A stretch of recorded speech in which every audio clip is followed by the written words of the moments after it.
ಹರಿ ಓಂ ಗುರುಭ್ಯೋ ನಮಃ. ಆತ್ಮೀಯರೆಲ್ಲರಿಗೂ ನಮಸ್ಕಾರ.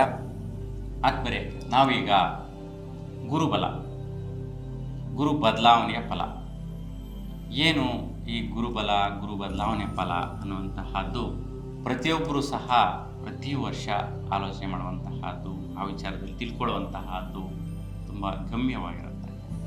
ಏನು ಅಂತಂದರೆ, ಮೀನ ರಾಶಿಯವರಿಗೆ ಈಗ ಯಾವ ರೀತಿ ಒಂದು ಗುರುಬಲದ ಫಲ ಇರುತ್ತೆ ಅಂತ ನಾವು ನೋಡೋಣ.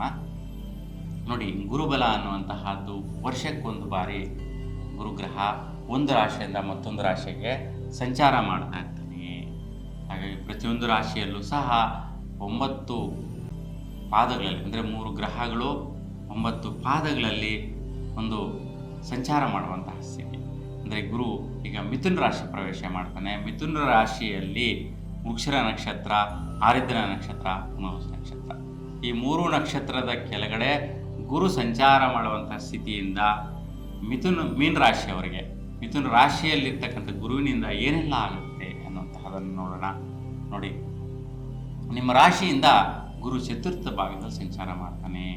ಹಾಗಾಗಿ ಇಷ್ಟು ದಿನಗಳ ಕಾಲ ತೃತೀಯ ಸ್ಥಾನ, 3ನೇ ಸ್ಥಾನದಲ್ಲಿರುವಂತಹ ಗುರುವಿನ ಫಲ ಹೆಂಗಿತ್ತು, ಈಗ ಚೇಂಜ್ ಆಗ್ತಾ ಇರ್ತಕ್ಕಂಥ 4ನೇ ಮನೆಯಲ್ಲಿ ಫಲಾಫಲಗಳು ಏನು ಅನ್ನುವಂತಹದನ್ನು ನಾವು ಗಮನಿಸೋಣ.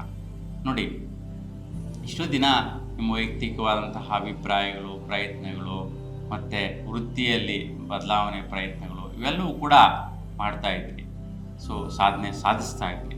ಆದರೆ ಈಗ ಬದಲಾಗ್ತಾ ಇರ್ತಕ್ಕಂತಹ ವಿಚಾರಗಳು ಅಂದರೆ ನಿಮ್ಮ ಒಂದು ವೈಯಕ್ತಿಕವಾದಂಥ ದೃಢ ನಿರ್ಧಾರಗಳು, ನಿಮ್ಮ ಸ್ವಸ್ಥಾನ, ಮನೆ ಕಡೆ ಅಭಿವೃದ್ಧಿಗಳು, ಡೆವಲಪ್ಮೆಂಟ್ಸು, ನಿಮ್ಮ ಒಂದು ಗ್ರೋತ್ಸು ಇವೆಲ್ಲ ಕೂಡ ತುಂಬಾ ಚೇಂಜಸ್ ಕೊಡುತ್ತೆ. ಮತ್ತು ಸ್ವಲ್ಪ ಮನೆ ವಿಚಾರ, ಭೂಮಿ ವ್ಯವಹಾರದ ವಿಚಾರಗಳು, ಬಿಸ್ನೆಸ್ ವಿಚಾರಗಳು ಸಕ್ಸಸ್ ಸಿಗುವಂತಹ ಇರುತ್ತೆ. ನಿಮ್ಮ ಒಂದು ಬುದ್ಧಿಗೆ ಸಂಬಂಧಿಸಿದಂತೆ ತುಂಬ ಉನ್ನತವಾದಂತಹ ಒಂದು ಸ್ಥಿತಿಯಲ್ಲಿ ಆಲೋಚನೆ ಮಾಡುವಂತಹ ಕೂಡ ಬದಲಾಗತ್ತೆ. ಯಾಕೆ ಅಂತಂದರೆ ನಿಮ್ಮ ರಾಶಿಯಿಂದ 4ನೇ ಮನೆಯಲ್ಲಿ ಸಂಚಾರ ಮಾಡ್ತಾ ಇರ್ತಕ್ಕಂತಹದ್ದು ಆಗಿದೆ. ಹಾಗೆ 4ನೇ ಸ್ಥಾನದಿಂದ ಕರ್ಮಸ್ಥಾನ ನೋಡ್ತಾ ಇರ್ತಕ್ಕಂಥ ಗುರು ನಿಮ್ಮ ವೃತ್ತಿಯಲ್ಲಿ, ಕೆಲಸ ಕಾರ್ಯಗಳಲ್ಲಿ ಬದಲಾವಣೆಯಲ್ಲಿ ಚೇಂಜಸ್ ತರುತ್ತೆ. ನಿಮ್ಮ ಕುಟುಂಬದಲ್ಲಿ ವಿಶೇಷವಾದಂತಹ ಬದಲಾವಣೆ ಆಗುವಂತಹ 3 ವಿಚಾರಗಳು ಚೇಂಜಸ್ ನೋಡ್ತೀರಾ ಇಲ್ಲಿ. ಏನಪ್ಪ ಅಂತಂದರೆ ನೋಡಿ, ಮುಖ್ಯವಾಗಿ ಗುರು ಬಂದು ಮೃಗಶಿರ ನಕ್ಷತ್ರಕ್ಕೆ ಪ್ರವೇಶ ಮೇ 14ನೇ ತಾರೀಕಿಗೆ. ಈ ಮೇ 14ರಿಂದ 2026 ಜೂನ್ 1ನೇ ತಾರೀಕುವರೆಗೂ ಮಿಥುನ ರಾಶಿಯಲ್ಲಿ ಗುರು ಸಂಚಾರ ಇರುತ್ತೆ. ಈ ಇಷ್ಟು ಸಮಯದ ಕಾಲ ಯಾವ ನಕ್ಷತ್ರದಲ್ಲಿ ಏನು ಫಲ ಕೊಡ್ತಾನೆ ಅನ್ನುವಂತಹದ್ದು ಬಹು ಮುಖ್ಯವಾಗಿ ನಾವು ನೋಡಬೇಕಾಗಿದೆ. ನೋಡಿ, ಗುರು ಮೃಗಶಿರ ನಕ್ಷತ್ರ 3ನೇ ಪಾದ ಮತ್ತು 4ನೇ ಪಾದದಲ್ಲಿ ಸಂಚಾರ ಮಾಡುವಂಥ ಸಮಯದಲ್ಲಿ ಈ ಒಂದು ನಕ್ಷತ್ರ ಕುಜನ ನಕ್ಷತ್ರ ಆಗಿದೆ. ಹಾಗಾಗಿ ಒಂದು ಮೇ 14ರ ನಂತರ ವಿಶೇಷವಾಗಿ ಒಂದು ಹಣಕಾಸಿನ ಸೌಲಭ್ಯಗಳು ಸಿಗುವಂತಹದ್ದು, ದುಡ್ಡು ಕಾಸು ವ್ಯವಹಾರ ವಿಚಾರಗಳಲ್ಲಿ ಅಭಿವೃದ್ಧಿಯನ್ನು ಪಡಿಸ್ಕೊಳ್ಳುವಂತಹದ್ದು ತುಂಬ ಹಠಸಾಧನೆಯಿಂದ, ಅಂದರೆ ನಿಮ್ಮದೇ ಆದಂತಹ ಸ್ವಯಂ ಪ್ರೇರಣೆ, ಅಭಿವೃದ್ಧಿ, ನೀವು ಇಷ್ಟಪಡುವ ರೀತಿಯಲ್ಲಿ ಸಾಧಿಸ್ಕೊಳ್ಳುವಂತಹದ್ದು, ರೂಢಿಸ್ಕೊಳ್ಳುವಂತಹದ್ದು, ಇಂಪ್ರೂವ್ಮೆಂಟ್ ಮಾಡಿಸ್ಕೊಳ್ಳುವಂತಹ ಒಂದು ಪ್ರಯತ್ನ ನಡೆಯುತ್ತೆ ಈ ನಕ್ಷತ್ರದ ಬಲದ ಪ್ರಕಾರ. ಮತ್ತು ಭಾಗ್ಯ ಪ್ರಯತ್ನಗಳು ಅಂದರೆ ಅದೃಷ್ಟ ಅಂತ, ಅದೃಷ್ಟದ ವಿಚಾರದಲ್ಲಿಯೂ ಸಹ ಹಠಸಾಧನೆಯ ಪ್ರಯತ್ನಗಳ ಬಲದಿಂದ ನೀವು ಸಾಧಿಸುವಂತಹ ಒಂದು ಭಾಗ್ಯಗಳು, ಕೆಲವೊಂದು ನಿಮಗೆ ಮನೆ ಕಡೆ ಕುಟುಂಬಕ್ಕೆ ಬೇಕಾಗಿರ್ತಕ್ಕಂತಹ ಅನುಕೂಲ ಸೌಕರ್ಯಗಳೆಲ್ಲೂ ಕೂಡ ಫಲಾಫಲಗಳನ್ನು ಪಡೆಯುವಂತಹ ಸ್ಥಿತಿ ಇಲ್ಲಿ ಚೇಂಜಸ್ ಆಗುತ್ತೆ. ಈ ಒಂದು ಆರಿದ್ರ ನಕ್ಷತ್ರದಲ್ಲಿ ಜೂನ್ 14ರಿಂದ ಆಗಸ್ಟ್ 12ವರೆಗೂ ಸುಮಾರು 58 ದಿನಗಳ ಕಾಲ, ಹೆಚ್ಚು ಕಮ್ಮಿ 2 ತಿಂಗಳ ಕಾಲ ಈ ಡೇಟನ್ನು ನೋಟ್ ಮಾಡ್ಕೊಳ್ಳಿ. ಈ ಒಂದು ಸಮಯದಲ್ಲಿ ಸ್ವಲ್ಪ ವೈಪರೀತ್ಯಗಳಿಂದ ಕೂಡಿರುವಂತಹದ್ದು ನಿಮ್ಮ ರಾಶಿ ಮೇಲೆ ಪ್ರಭಾವ ಬೀರುತ್ತೆ.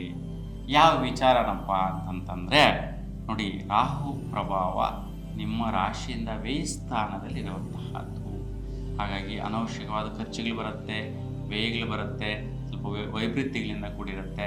ಯಾವುದ್ಯಾವುದೋ ಚಿಂತೆ ಸಮಸ್ಯೆಗಳು, ಒಂದು ಅಡಚಣೆಗಳಿಗೋಸ್ಕರ ಖರ್ಚುಗಳಾಗುವಂತಹದ್ದು, ಅದು ತಲೆಭಾರಗಳಿಗೋಸ್ಕರ ಖರ್ಚುಗಳು ಬರುವಂತಹದ್ದು, ಈ ರೀತಿಯ ಒಂದು ಖರ್ಚುಗಳು ಬರುವಂತಹ ಸಾಧ್ಯತೆ ಜಾಸ್ತಿ ಇರುತ್ತೆ.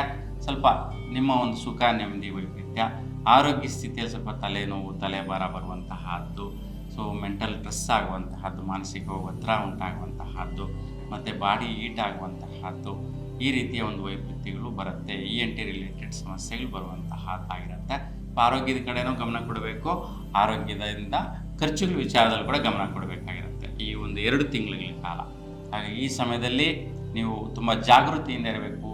ಈ ಒಂದು ವ್ಯತ್ಯಯ ವೈಪರೀತ್ಯಗಳು ಆಗಬಾರ್ದು ಅನ್ನುವಂತಹದಕ್ಕೋಸ್ಕರ ನಿಮ್ಮ ಮನೆಯ ನೈಋತ್ಯ ಭಾಗದಲ್ಲಿ ಇದ್ದಿಲು ಅಂದರೆ ಕಪ್ಪು ಇದ್ದಿಲನ್ನು ನೀವು ನೈಋತ್ಯ ಭಾಗದಲ್ಲಿ ಕಟ್ಟೋದ್ರಿಂದ, ರಾಹುಕಾಲದಲ್ಲಿ ಕಟ್ಟಿ ಒಂದು 9 ದಿನಗಳ ಕಾಲ ಆ ಒಂದು ನೈಋತ್ಯ ಭಾಗದಲ್ಲಿ ಇದ್ದು, ತದನಂತರ ಆ ಒಂದು ಇದ್ದಿಲನ್ನು ಕೆಂಪು ನೀರಿನಲ್ಲಿ ಹಾಕುವುದರಿಂದ, ಕೆಂಪು ನೀರಿನಲ್ಲಿ ಹಾಕಿಡಬೇಕು. ಆ ರೀತಿ ಮಾಡೋದ್ರಿಂದ ಈ ಒಂದು ವೈಪರೀತ್ಯಗಳು, ಖರ್ಚುಗಳು, ನಷ್ಟಗಳು ಆಗದಿರುತ್ತೆ. ಮತ್ತು ಶಕ್ತಿ ದೇವರ ದರ್ಶನ ಮಾಡಿ ಮತ್ತು ಉದ್ದಿನಿಂದ ಮಾಡಿರ್ತಕ್ಕಂತಹ ಒಂದು ಪದಾರ್ಥಗಳನ್ನು ಶಕ್ತಿ ದೇವಾಲಯದಲ್ಲಿ ಒಂದು ನೈವೇದ್ಯವಾಗಿಟ್ಟು ಭಕ್ತಾದಿಗಳಿಗೆ ಹಂಚೋದ್ರಿಂದ ಈ ಒಂದು ವೈಪರೀತ್ಯಗಳು ನಿವಾರಣೆ ಆಗುತ್ತೆ. ಇಲ್ಲಾಂದರೆ ಅನವಶ್ಯಕವಾದ ಖರ್ಚುಗಳು, ವ್ಯಯಗಳು, ಲಾಸ್ ಆಗುವಂತಹ ಸ್ಥಿತಿಗಳು ಬಂದು ಒದಗುವಂತಹದ್ದು. ಮನೆ ಕಡೆ ನಿಮ್ಮ ಸ್ವಸ್ಥಾನ, ಮನೆ ವಿಚಾರದಲ್ಲಿ ಖರ್ಚುಗಳು ಬರುವಂತಹದ್ದು, ನಿಮ್ಮ ಮನೆ ಬಿಲ್ಡಿಂಗ್ ವಿಚಾರದಲ್ಲಿ ಖರ್ಚುಗಳು ಬರುವಂತಹದ್ದು, ಯಾವುದೋ ಬಿಸ್ನೆಸ್ ವಿಚಾರದಲ್ಲಿ ಖರ್ಚುಗಳು ಬರುವಂತಹದ್ದು, ಮತ್ತು ದಂಪತಿಗಳ ವಿಚಾರದಲ್ಲಿ ಕೂಡ ಸ್ವಲ್ಪ ಮಾನಸಿಕವಾಗಿ ಅಸ್ಥಿರತ್ವಗಳು ಉಂಟಾಗುವಂತಹದ್ದು. ಸೊ ಮಿತ್ರರಿಂದ ವೈಪರೀತ್ಯಗಳು ಉಂಟಾಗುವಂತಹ ಸಾಧ್ಯತೆ, ಕಿರಿಕಿರಿ ಉಂಟಾಗುವಂತಹ ಸಾಧ್ಯತೆ, ಸೊ ಅಸಂತೃಪ್ತಿಕರವಾಗಿ ನಡ್ಕೊಳ್ಳುವಂತಹ ಮಿತ್ರರು ಈ ವಿಚಾರದಲ್ಲಿ ಕೂಡ ವೈಪರೀತ್ಯಗಳನ್ನ ನೋಡುವಂತಹದ್ದಿರುತ್ತೆ. ಈ ಒಂದು 2 ತಿಂಗಳ ಕಾಲ ಸಮಯದಲ್ಲಿ ಈ ಪರಿಹಾರ ಮಾಡ್ಕೊಳ್ಳುವಂತಹದ್ದು ಬಹು ಮುಖ್ಯವಾಗಿರುತ್ತೆ. ಆ ನಂತರ ಪುನರ್ವಸು ನಕ್ಷತ್ರ 1, 2, 3ನೇ ಪಾದದಲ್ಲಿ ಈ ಒಂದು ಗುರು ಸಂಚಾರ ಮಾಡ್ತಾನೆ. ಅಕ್ಟೋಬರ್ 18ನೇ ತಾರೀಕಿನ ನಂತರ ಈ ಒಂದು ನಕ್ಷತ್ರದಲ್ಲಿ ಕಟಕ ರಾಶಿಯಲ್ಲಿ ಪುನರ್ವಸು ನಕ್ಷತ್ರ 4ನೇ ಪಾದಕ್ಕೆ ಪ್ರವೇಶ ಮಾಡ್ತಾನೆ. ಆವಾಗ ಉಚ್ಚ ಸ್ಥಾನದಲ್ಲಿರ್ತಾನೆ ಒಂದು ಗುರು. ನೋಡಿ, ಇಷ್ಟು ದಿನಗಳ ಕಾಲ ಬಹಳಷ್ಟು ಚೇಂಜಸ್ಸು, ಬದಲಾವಣೆ ಬಗ್ಗೆ, ವೈಪರೀತ್ಯಗಳ ಬಗ್ಗೆ ಮಾತಾಡಿದೆ. ಈಗ ಈ ಡೇಟನ್ನು ಕೂಡ ನೀವು ನೋಟ್ ಮಾಡ್ಕೊಳ್ಳಿ. ನೋಡಿ, ನಿಮಗೆ ಇವಾಗ ಈ ವರ್ಷ ಪೂರ್ತಿ ಗುರುಬಲ ಇರೋದಿಲ್ಲ, ಆದರೂ ಕೂಡ ಕೇಂದ್ರ ಸ್ಥಾನದಲ್ಲಿ 4ನೇ ಮನೆಯಲ್ಲಿ ಇರ್ತಾನೆ. ಸೊ ಆದರೂ ಕೂಡ ನಿಮಗೆ ಸಾಧಾರಣವಾದಂತಹ ಬಲಾಬಲಗಳು, ಪ್ರತಿಫಲಗಳು ಅವರೇಜಾಗಿ ಸಿಕ್ಕಿದ್ರೂ ಕೂಡ ಈಗ ಪರಿಪೂರ್ಣವಾಗಿ ಗುರುಬಲ ಬರುವಂತಹದ್ದು, ಗುರು ನಿಮಗೆ ಸ್ವಲ್ಪ ದಿನಗಳ ಕಾಲ ರಿಸಲ್ಟ್ ಕೊಡುವಂತಹ ದಿನಗಳು ಕಾದಿದೆ. ಅದು ಯಾವಾಗಪ್ಪ ಅಂತಂತಂದರೆ ನೋಡಿ, ಅಕ್ಟೋಬರ್ 18ನೇ ತಾರೀಕು ಈ ಡೇಟ್ನ ನೋಟ್ ಮಾಡ್ಕೊಳ್ಳಿ. ಅಕ್ಟೋಬರ್ 18ರಿಂದ ಡಿಸೆಂಬರ್ 5ನೇ ತಾರೀಕುವರೆಗೂ ಈ ಒಂದು ಸಮಯದಲ್ಲಿ 47 ದಿನಗಳ ಕಾಲ, ಹೆಚ್ಚು ಕಮ್ಮಿ 1.5 ತಿಂಗಳ ಕಾಲ ಗುರುಬಲ ಇರುತ್ತೆ. ಮತ್ತು ಗುರುವಿನ ಸಂಚಾರ ಉಚ್ಚ ಸ್ಥಾನದಿಂದ, ನಿಮ್ಮ ರಾಶಾಧಿಪತಿನೇ ಗುರು ಆಗಿರೋದ್ರಿಂದ, ನಿಮ್ಮ ರಾಶಿಯನ್ನು ಭಾಗ್ಯದ ಸ್ಥಾನದ ದೃಷ್ಟಿ ನೋಡೋದ್ರಿಂದ ನಿಮಗೆ ವಿಶೇಷವಾದಂಥ ಲಕ್ ಆಪರ್ಚುನಿಟಿಗಳು, ಅದೃಷ್ಟದ ಆಪರ್ಚುನಿಟಿಗಳು, ಪೂರ್ವ ಪುಣ್ಯ ಬಲದ ಯೋಗ ಪ್ರಾಪ್ತಿಗಳು ಸಿಗುವಂತಹ ಸ್ಥಿತಿ ಈ 1.5 ತಿಂಗಳಲ್ಲಿ ಇರುತ್ತೆ. ನೋಡಿ, ಎಲ್ಲೆಲ್ಲಿ ಎಷ್ಟೆಷ್ಟು ಬದಲಾವಣೆಗಳಾಗ್ಬಿಡುತ್ತೆ ಗ್ರಹದ ಬದಲಾವಣೆಯಿಂದ ಅನ್ನುವಂತಹದ್ದನ್ನು ನಾವು ಗಮನಿಸ್ತಾ ಇರಬೇಕು. ಇದರಿಂದ ಯಾವ ರೀತಿ ಚೇಂಜಸ್ ಆಗಿಬಿಡುತ್ತೆ ಲೈಫಲ್ಲಿ ಅನ್ನೋದನ್ನು ಗಮನಿಸ್ತಾ ಇರಬೇಕು. ನೋಡಿ, ಈ ರೀತಿಯ ಒಂದು ಯೋಗ ಸಡನ್ನಾಗಿ ಚೇಂಜಸ್ ಆಗಿಬಿಡುತ್ತೆ ಅನ್ನುವಂತಹದ್ದು ತುಂಬ ಆಶ್ಚರ್ಯಕರ, ತುಂಬ ಅದ್ಭುತ, ಅದೇ ರೀತಿ ಒಳಿತು, ಶುಭ, ಚೆನ್ನಾಗಿದೆ. ಯಾಕೆಂದರೆ ಕಟಕ ರಾಶಿಯಲ್ಲಿ ಗುರು ಉಚ್ಚ ಸ್ಥಾನ, ಉಚ್ಚ ಬಲ ಕೊಡ್ತಾನೆ, ಶ್ರೇಷ್ಠ ಬಲ ಕೊಡ್ತಾನೆ. ಹಾಗಾಗಿ ನಿಮ್ಮ ರಾಶಿಯಿಂದ ಭಾಗ್ಯನ ನೋಡ್ತಾ ಇರ್ತಾನೆ, ಭಾಗ್ಯ 9ನೇ ಮನೆಯನ್ನು ನೋಡ್ತಾ ಇದ್ದಾನೆ, 9ನೇ ಮನೆಯ ದೃಷ್ಟಿಯನ್ನು ನೋಡ್ತಾ ಇರೋದ್ರಿಂದ ಶ್ರೇಷ್ಠ ಫಲ, ಶ್ರೇಷ್ಠ ಸ್ಥಾನಕ್ಕೆ ಬೆಳೀತೀರಾ, ಶ್ರೇಷ್ಠ ಅವಕಾಶಗಳು ಬರುತ್ತೆ, ಒಂದು ರೀತಿ ಭಾಗ್ಯದ ಅವಕಾಶಗಳು ಬರುತ್ತೆ. ನೀವೇನೇ ಕೆಲಸ ಕೈ ಹಾಕ್ರಿ, ಈ ಸಮಯದಲ್ಲಿ ಜೀವನವೆಲ್ಲ ಕೂಡ ಶುಭವನ್ನು ಪಡೆದು ಬಿಡುವಂತಹ ಸ್ಥಿತಿ ನಿಮಗೆ ಶ್ರೇಷ್ಠತೆಯಲ್ಲಿ ಶ್ರೇಷ್ಠವಾದಂತಹ ಅವಕಾಶಗಳು ಈ ಸಮಯದಲ್ಲಿ ಸಿಗುವಂತಹದ್ದಿದೆ. ಈ ಒಂದು ಸಮಯನ ಗಮನಿಸಿ.